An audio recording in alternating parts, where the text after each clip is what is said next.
তো প্রিয় বন্ধুরা, শুরুতেই আমার শ্বশুরবাড়ির কিছু দৃশ্য আপনাদের দেখাচ্ছি।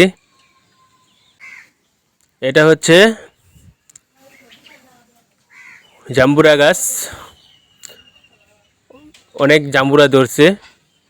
তার এটা হচ্ছে আপনার ডাটা খুবই সুন্দরভাবে ধরছে। আছে নারকেল গাছ, আছে পালের গরু, আর এর পাশেই আছে কলা গাছ। তো শুধু টিনের ঘর। তো যাই হোক বন্ধুরা, আপনারা দেখে নিলেন আমার শ্বশুরবাড়ির কিছু দৃশ্য।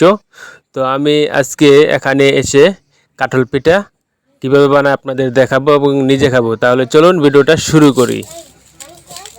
তো প্রথমে এরকম কাঁঠাল কিনে আনছে আর আওলা চাল, এটা ভিজিয়েছি। এই যে এরকমভাবে নরম হয়েছে, অনেকক্ষণ রাখার পরে এরকম নরম হয়েছে। এখন ব্লেন্ডার দিয়া এটা গুঁড়ি গুঁড়ি করব।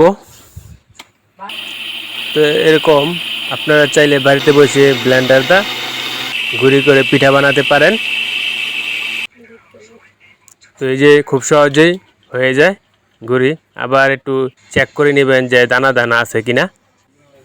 যদি না থাকে থপ্পা এরকম চালনিতে রেখে এটাকে আমরা চালবো যাতে দানাগুলো আলাদা হয়ে যায়।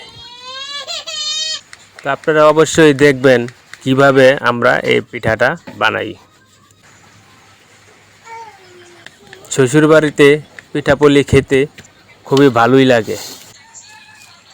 তো আবার এটা ব্লেন্ড করব। ব্লেন্ড করা হয়ে গেছে।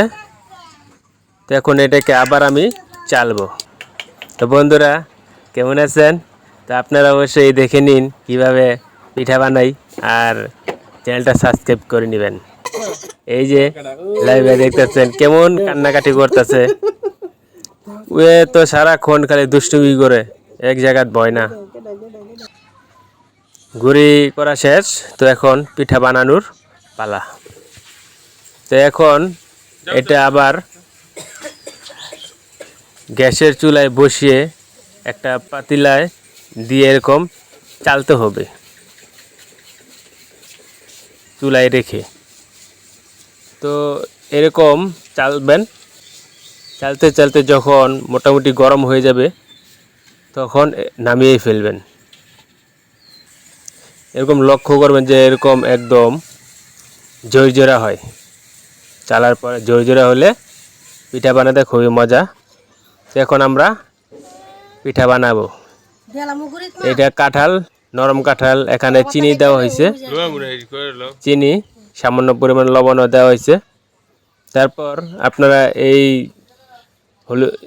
এই গুড়ির মধ্যে আপনারা কাঁঠালের মিক্সটা চিনি দিয়ে সেটা মিশিয়ে দিবেন। এরকমভাবে হাতে চেটকিয়ে এই গুঁড়িগুলির সাথে খুব ভালোভাবে মিশাবেন যাতে আলাদা না থাকে, সম্পূর্ণ মিশে যায়। হয়ে গেছে। এখন আমাদের দরকার কলা পাতা। তো আমি কলা পাতা কাটতে ওই যে এখানে গেছি, এই কলা পাতাটাই আমি কাটবো, কারণ এটা খুবই সুন্দর এবং কোনো সিরা টিরা নাই, একদম ফ্রেশ। তো এটা দিয়েই কাঁঠাল পিঠা বানাতে খুব ভালো হবে। আমি একটা কাঠি না আরও কাটছি, আপনাদের দেখাইলাম একটা।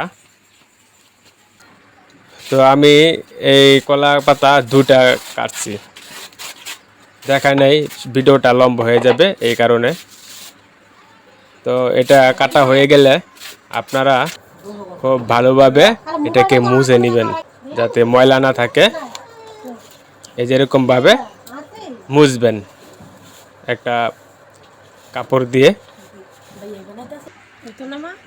এরকম টুকটা টুকটা করবেন। তো এখন আমরা পিঠা বানাবো। দেখুন এরকম হাতে কথা নিয়ে গোলা নেবেন, নেওয়ার পরে কীভাবে পিঠা বানায় আপনারা দেখেন। খুবই আস্তে আস্তে ছড়িয়েছে, বড় করতেছে। এরকম বড় হয়ে গেলে আপনার আরেকটা কলা পাতা নিয়ে উপরে দিয়ে একটা কুলাই রেখে দিবেন বা বলেও রাখতে পারেন। তো পিঠা বানানো শেষ। তো এখন আমরা এটা গ্যাসের চুলায় গিয়ে এটাকে সেক দিতে হবে।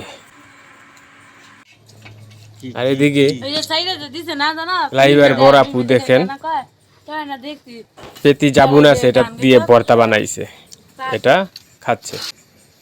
তো আমি একটা কড়াইতে কাঁঠাল পিঠা দিলাম। তো এখন ওই কড়াইতে আরেকটা কাঁঠাল পিঠা দিব।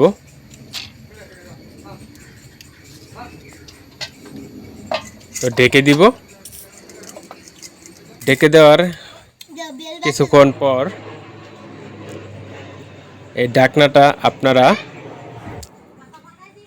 ওঠাবেন, ওঠায়ে উল্টাই দিবেন এবং যদি পাতা পুড়ে যায় তাহলে ওঠাই দিবেন, এরকম মুছবেন।